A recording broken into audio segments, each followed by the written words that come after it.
नहमदुहु व नुसल्ली व नुसल्लिमु अला रसूलिहिल करीम। अम्मा बाद फ़अऊज़ु बिल्लाहि मिनश शैतानिर रजीम। बिस्मिल्लाहिर रहमानिर रहीम। या अय्युहल्लज़ीना आमनू कुतिबा अलैकुमुस सियाम कमा कुतिबा अलल्लज़ीना मिन क़ब्लिकुम लअल्लकुम तत्तक़ून। सदक़ल्लाहुल अज़ीम व सदक़ रसूलुहुन नबियुल करीम व नहनु अला ज़ालिका लमिनश शाहिदीन व शाकिरीन वल्हम्दुलिल्लाहि रब्बिल आलमीन। अल्हम्दुलिल्लाह, रमज़ानुल मुबारक का महीना बड़ी शान व शौकत के साथ, बड़ी रहमतों और बरकतों के साथ हम पर साया किए हुए है। तो इसी रमज़ानुल मुबारक की मुनासबत से मैं चंद मसला आप के सामने बयान करूँगा। दुआ है अल्लाह रब्बुल इज़्ज़त से कि मुझे हक़ सच बयान करने की तौफ़ीक़ अता फ़रमाए। सबसे पहला मसला ये है कि रोज़े की हालत में टूथ पेस्ट करने का क्या हुक्म है। तो मुफ्तियान कराम फरमाते हैं कि रोज़े की हालत में मिसवाक करना तो ये बिल इत्तिफ़ाक़ जायज़ है, लेकिन टूथ पेस्ट करना जो है ये मकरूह है। इसी तरह एक और मसला है कि अगर कोई आदमी रोज़े की हालत में कोई चीज़ चख कर फ़ौरन थूक दे तो इससे रोज़ा फासिद होता है या नहीं। तो इसका जवाब यह है कि रोज़े की हालत में अगर कोई आदमी कोई चीज़ चख कर थूक दे तो इससे रोज़ा नहीं टूटता, लेकिन बिला ज़रूरत ऐसा करना मकरूह है। हाँ, अगर कोई औरत ऐसी है कि उसका खामन जो है वो गुसीला है और वो सालन में अगर पानी या नमक कम या ज़्यादा हो गया तो वो उसको डांटेगा, तो ऐसी औरत जो है वो रोज़े की हालत में चख सकती है, उसके लिए ये बात मकरूह नहीं है। और एक और मसला ये है कि रोज़े की हालत में अगर कोई आदमी कोई चीज़ बच्चे को चबा कर देता है तो इससे रोज़ा फासिद होता है या नहीं। तो इसका जवाब यह है कि रोज़े की हालत में अगर कोई आदमी कोई चीज़ अपने मुंह में चबा कर किसी बच्चे को देता है तो इससे रोज़ा फासिद हो जाता है। एक और मसला है कि रोज़े की हालत में खून देना कैसे है। अगर कोई आदमी रोज़ा की हालत में खून देता है तो ये मकरूह है। हाँ, अगर किसी ने खून दे दिया तो इससे रोज़ा नहीं टूटता। एक और मसला है कि रोज़े की हालत में गीबत करना कैसा है, इससे रोज़ा फासिद होता है या नहीं।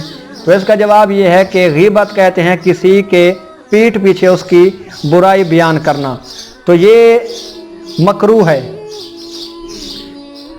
रोज़े की हालत में किसी की पीठ पीछे गीबत करना ये मकरूह है।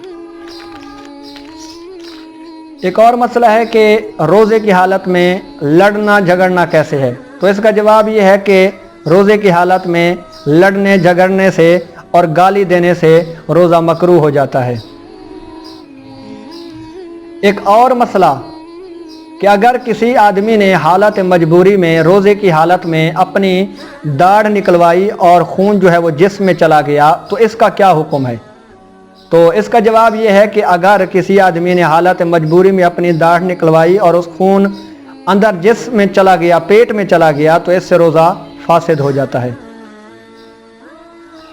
अगर किसी आदमी ने एक और मसला कि अगर किसी आदमी ने मिसवाक किया और उसके दांतों से खून निकला और वो अंदर जिस्म में चला गया तो इससे रोज़ा फासिद होता है या नहीं।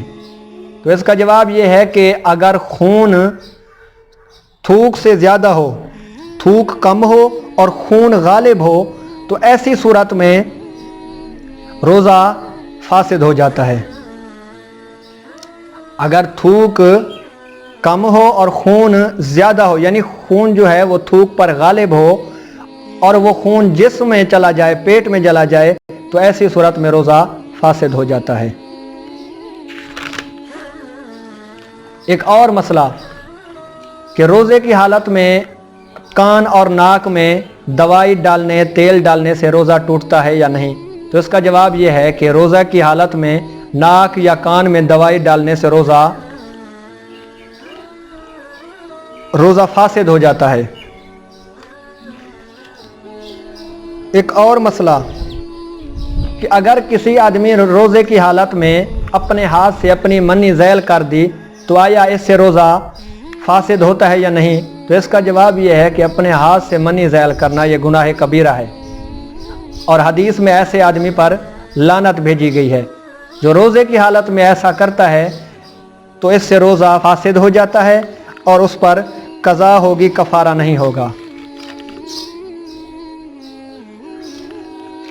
ایک اور مسئلہ ہے کہ روزے کی حالت میں اگر کوئی آدمی کنکری یا لکڑی کا ٹکڑا نکل جائے تو اس سے روزہ فاسد ہوگا یا نہیں ہوگا؟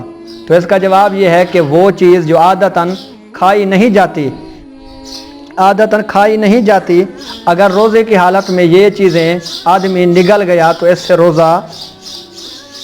سے روزہ فاسد ہو جائے گا اور صرف اس کی قضا واجب ہوگی۔ دعا ہے اللہ تعالیٰ سے کہ ہم سب کو رمضان کے مسائل سمجھنے اور پھر اس پر عمل کرنے کی توفیق عطا فرمائے۔ وما علینا الا البلاغ المبین۔